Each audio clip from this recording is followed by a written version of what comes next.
बोलायचंय, तो गंभीर विषय आपल्या निदर्शनाला आणून द्यायचा, आपण माझं नाव घ्यावं किंवा परवानगी द्यावी। या पुणे शहरामध्ये जवळजवळ 2000 कोटीचा भ्रष्टाचार पहिलेचे आपले नगर अभियंता प्रशांत वाघमारेंच्या काळात झाला। हायकोर्ट आणि सुप्रीम कोर्टाने तुम्हाला बोलून द्यायचं नाही का? हायकोर्ट आणि सुप्रीम कोर्टाने आयुक्तांनी त्यांना वाचवण्याचा प्रयत्न केला। आपण आयुक्ताची चालू करा, पहिलेच्या तत्कालीन आयुक्त यांच्या तुम्ही राज्य सरकारकडे पाठवणार की नाही पाठवणार? एका भ्रष्ट अधिकाऱ्याचे आणि अँटी करप्शन कडनं असे किती अधिकाऱ्यांचे आयुक्ताकडे आलेले आणि आयुक्तांनी त्यापर्यंत केले नाही। आम्हाला तो खुलासा पाहिजे। आयुक्ताकडे अनेक अधिकाऱ्यांचे नाव आले, आयुक्तांनी आतापर्यंत ते ओपन इन्क्वायरी दिली नाही। माननीय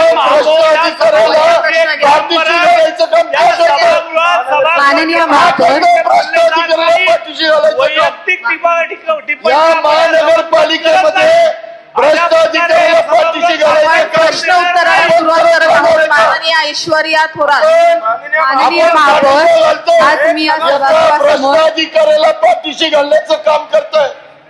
हायकोर्ट सुप्रीम कोर्टाने दणका दिला तरी आयुक्त 15 लाख रुपयाचा वकील उभा करून हायकोर्ट आणि सुप्रीम कोर्टामध्ये उभे करतात। आतापर्यंत 16 अधिकाऱ्यांचे माननीय अरविंद शिंदे, आपण ऍडव्होकेट आहात, आपल्याला माहिती आहे मांडत आहे, आपल्याला माहिती आहे की माझ्या प्रभागात हा विषय घेऊ शकत नाही। आद्य गुरु लवजिक असतात तालीम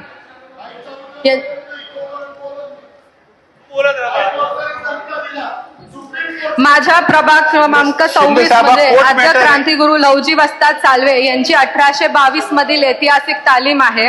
ही केवळ वास्तू नाही, हे भारतीय शास्त्र क्रांतीचे पहिले विद्यापीठ आहे।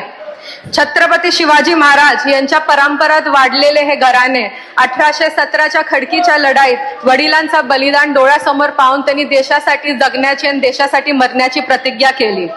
ज्या तालमीत महात्मा ज्योतिराव फुले, वासुदेव बलवंत फडके आणि लोकमान्य टिळक यांच्यासारखे क्रांतिकारक घडले, त्या तालमीची आज दुरवस्था झाली आहे आणि वारसा यादीत नावही नाही।